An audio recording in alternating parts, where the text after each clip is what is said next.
जय हिंद दोस्तों, मैं संदीप प्रजापति भारत एकेडमी के आपके इस प्यारे से चैनल पर बहुत बहुत स्वागत करता हूं। तो इस लेक्चर में हम पढ़ेंगे द्विबीजपत्री भ्रूण का विकास यानी कि डेवलपमेंट ऑफ डाइकोटिलेडन्स एम्ब्रॉय। ये क्या होता है इसको सीखेंगे और आपके बोर्ड एग्जाम में इसके क्वेश्चंस जरूर आते हैं। तो इसको हम डिटेल से पढ़ते हैं।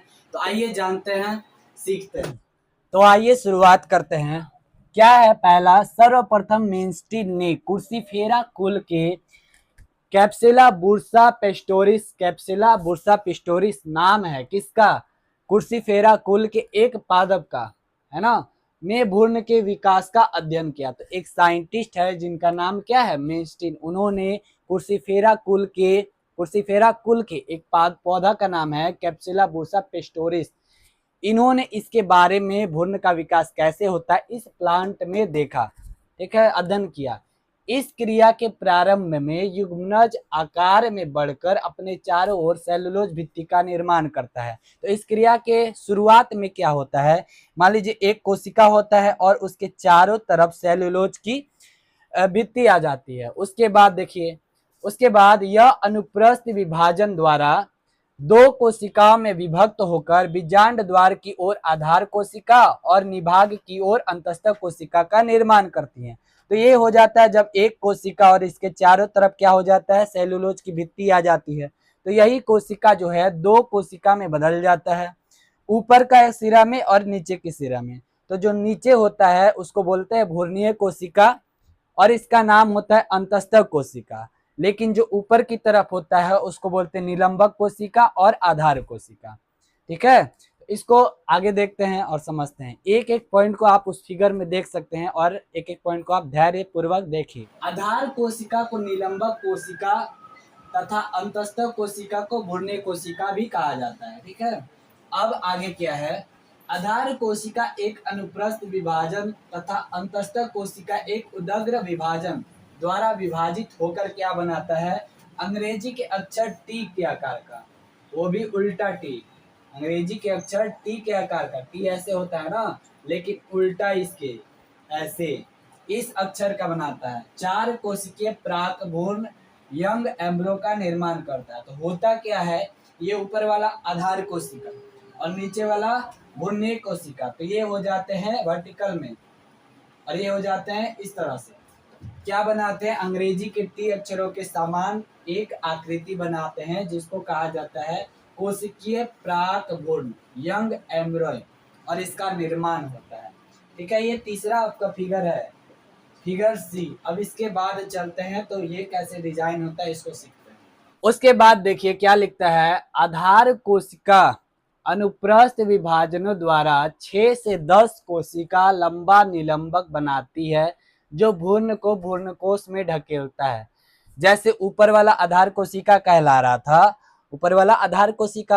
था, और वह क्या करता है, 6 से 10 एक सीरियल वाइज कोशिका में विभाजन होते हैं और ऊपर जाकर फूल जाते हैं। ऊपर जाकर क्या हो जाते हैं, ऊपर वाली कोशिका फूल जाती है जिसको बोलते हैं पुट्टिका कोशिका।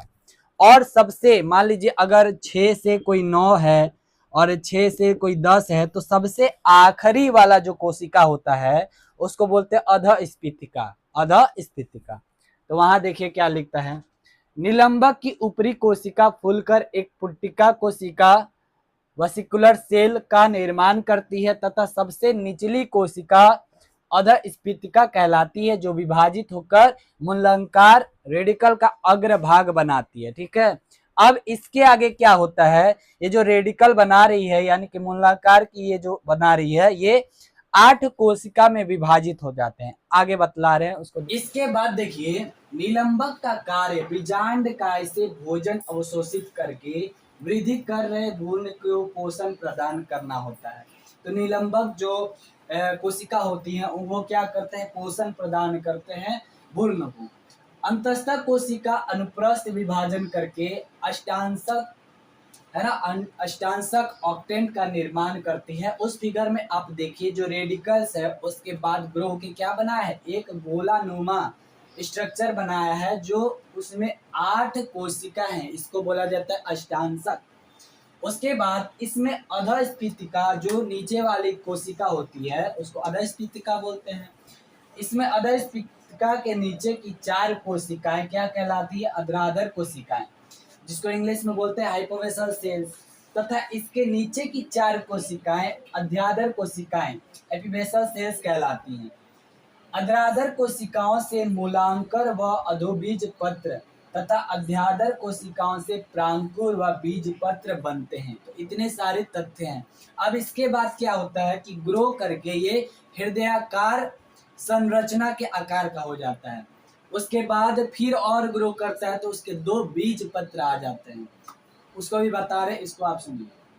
त्वचाजन के अंदर की कोशिकाएं उदग्र व अनुप्रस्थ विभाजनों द्वारा विभाजित होकर केंद्र में रंभजान, जिसको बोलते हैं प्लेरोम, तथा मध्य में वल्कुटजन, पेरिब्लम बोलते हैं, पेरिब्लम बनाती है। त्वचाजन के अंदर की कोशिकाएं क्या होती है? उदग्र व अनुप्रस्थ विभाजन करता है, उसके द्वारा क्या होता है? रंभजन बनता है और बीच में वल्कुटजन बनता है। ठीक है, वल्कुटजन कोशिकाएं वल्कुट तथा रंभजन कोशिकाएं रंभ का निर्माण करते हैं।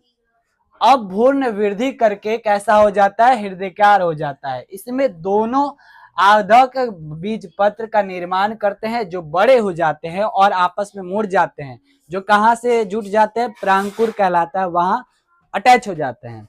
इस प्रकार परिपक्व द्विबीज पत्री भ्रूण में 2 बीज पत्र होते हैं जो एक अक्ष से जुड़े होते हैं, जो प्रांकुर कहलाता है। उस फिगर में आप देखिए लास्ट वाला कि 2 इसके बीज पत्र हैं और दोनों जाकर कहाँ जुट गए हैं? प्रांकुर के पास। ठीक है, तो मैं उम्मीद करता हूं आप सबसे कि आपको यह समझ में आया होगा, यह लेक्चर समझ में आया होगा। तो आगे के लिए इस चैनल को जरूर सब्सक्राइब करें और शेयर भी करें आगे, ताकि आपको आने वाला हर लेक्चर आपको सबसे पहले मिल सके। और 100 वीडियोस लगातार आएगी, जिससे आप अपना जो है बायोलॉजी का पोर्शन पूरा कंप्लीट कर सकते हैं टिल दिसंबर तक। ठीक है, धन्यवाद, जय हिंद।